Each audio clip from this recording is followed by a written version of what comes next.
Call us on your cell phone. Culinary Hotline bling. That can only mean one thing. Hey, there we go. Zola's got the drive already. And look who's in the kitchen with us this morning, the beautiful Siba. Oh my goodness, it's lovely to have you. Thank you. Listen, so just before we get into our culinary hotline this morning, that number, by the way, 0839133728, if you have a culinary conundrum that we need to solve this morning. You're going to be at the Good Food and Wine Show. You're going to be at Good Food and Wine Show. I'm going to be with you. What are you going to be doing there? I am one of the headliners. I'll be at the Chef Theatre.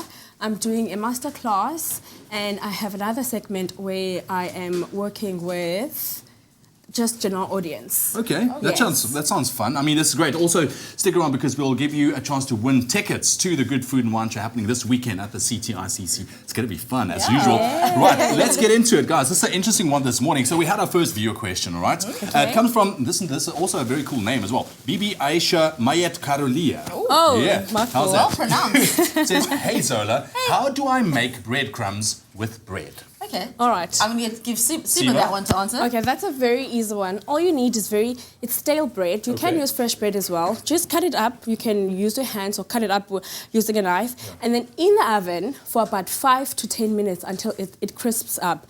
And then you put it in here and you whiz it and you've got breadcrumbs. All right, just hold on to that. I was just giving that, just talking to that. Yeah, okay. So in the oven, sorry, Siba. So in the oven. So first you crumb it up. So in the oven, Thank you for telling me. Okay, yes, let's carry on. Okay. All right, so you crumb the bread up and it must be stale. So it goes in the oven at 180 degrees for about 5 to 10 minutes until it's quite hard. And then in the blender, it goes for like 5 minutes and it's got breadcrumbs. All right, it doesn't matter what type of bread you use, or is there a certain type of bread that you should be using for breadcrumbs? Well, usually it's normally white bread, but you can use ciabatta or whatever leftover bread you have. It's really not, there's no problem. Sometimes you can also fry the bread pieces after they come out of the oven, just to make them slightly nice and crunchy. All right, easy enough. Well, Bibi Okay. Aisha Mayet Karolia, I hope that answers your question. Yeah, I also just wanted to add, if you have a food processor, it's much easier. But if you toast it, like Siba said, you can just bash it with a wooden rolling pin. I don't know how much Zola loves to bash things. That's all cool.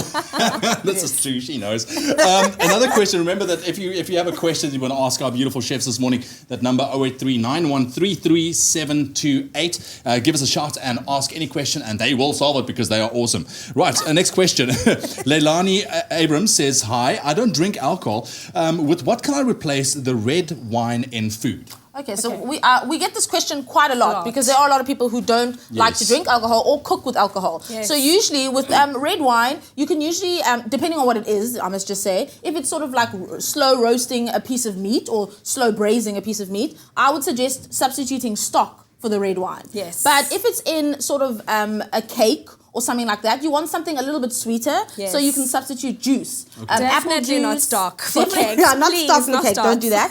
So apple juice, pear juice, or cranberry juice even, or even grape juice. Oh, wow. Yeah. Okay. Another one that's often asked is if you're baking a beer bread. You want the beer bread, but without the alcohol, so you can replace it with soda water. Ah, yes. Yeah. Okay, same soda thing. water. Yeah, but just up your baking powder slightly more, and just use soda water. Interesting. Okay, cool. Well, they're very, very cool questions. Remember, those lines are open 0839133728 this morning if you want to ask any question. If you have trouble in the kitchen, we want to help you out this morning with Siba and Zola. We're going to continue with our chat a little bit later on. Right now, here's Zoe.